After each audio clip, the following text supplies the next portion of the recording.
Cześć, z tej strony Adam i w tym odcinku powiem Ci, jak uczę się na medycynie. Pytanie dotyczyło zarówno przedmiotów teoretycznych, jak i klinicznych. I myślę, że tutaj historia jest troszeczkę inna, aczkolwiek ma wiele podobieństw. Moim zdaniem przedmiotów teoretycznych uczyć się jest trudniej, ponieważ cała w zasadzie nauka odbywa się poprzez skojarzenia.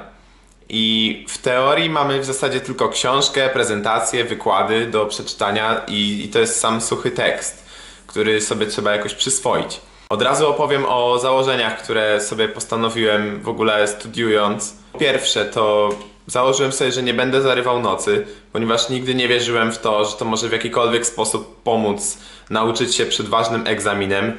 Sen jest podstawą, bez niego twój mózg w ogóle nie działa na najwyższych obrotach, jesteś nieskupiony i wszystko trudniej się uczy tak naprawdę. Przez to jest trudniej zdać egzamin. Dlatego lepiej zacząć się do niego uczyć troszeczkę wcześniej, ale wysypiać się dla mnie to jest 8 godzin optymalnie, żeby spać. I śpię tak regularnie od pierwszego dnia medycyny aż do teraz i w liceum też tak spałem. Nie zarwałem ani razu nocy, żeby się uczyć. Poza tym moim drugim założeniem od początku było to, że ja się nie uczyłem na stypendium i na pewno nie chciałem mieć piątek na tych studiach, ponieważ wymagałoby to znacznie większego nakładu pracy i czasu, żeby to osiągnąć. Ja od początku uważałem, że studia to nie jest wszystko, co jest w życiu i naprawdę warto żyć, a nie poświęcać czas tylko i wyłącznie na naukę.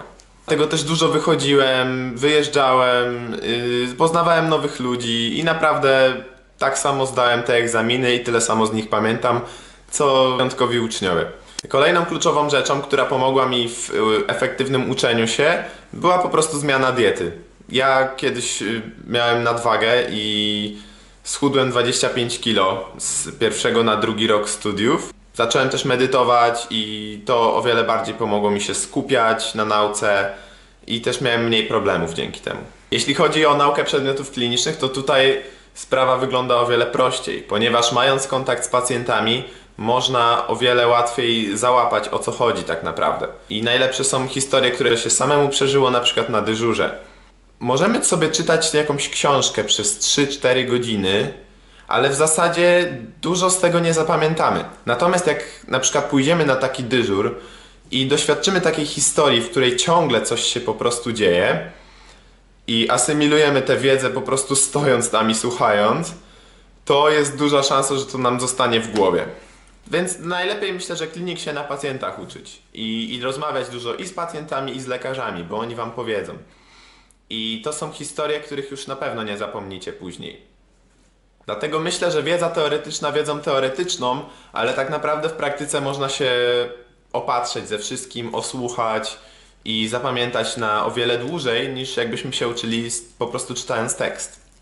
A co do już takich samych technik uczenia, kiedy materiału jest za dużo i no nie ma szans po prostu tego przyswoić, no to trzeba wspomagać się systemami skojarzeniowo-wyobrażeniowymi lub technikami. Na przykład jest taka technika Journey, która polega na tym, że załóżmy, że masz do zapamiętania na przykład 11 kryteriów rozpoznawczych tocznia rumieniowatego i po prostu ciężko jest ci to zapamiętać. Technika Journey polega na tym, że wyobrażasz sobie jakąś na przykład ulicę, którą znasz i wyobrażasz sobie, że idziesz tą ulicą i do każdego kolejnego budynku, który mijasz, przypisujesz jeden z tych objawów tej choroby. Dodatkowo, jeśli ten budynek ci się z czymś kojarzy, to możesz połączyć ten objaw z tym. Mogą być takie różne, czasem głupie i śmieszne te skojarzenia, ale działają. Kolejną fajną rzeczą do nauki, na przykład do kolokwium albo do wejściówki, świetną rzeczą są Anki. Możesz sobie wygooglować, co to jest Anki Droid. Jest taka aplikacja, która służy do robienia fiszek. Za każdym razem, kiedy masz jakieś kolokwium czy coś, to możesz wklepać trochę słówek i zabawa polega na tym, że w Anki wyświetla ci się jakieś pytanie i masz przycisk pokaż odpowiedź, ale starasz się nie klikać tego przycisku, dopóki sam sobie nie przypomnisz tego i dopiero jak sobie przypomnisz, powiesz w myślach, co to było, to klikasz OK, pokaż odpowiedź, jak się zgadza, to klikasz dobrze, jak nie, to jeszcze raz i tak możesz przerobić i się nauczyć po prostu jak małpa jakiegoś określonego zestawu. Myślę, że to by było już na tyle w tym odcinku. Jeśli macie jakieś pytania, to zadawajcie w komentarzach poniżej.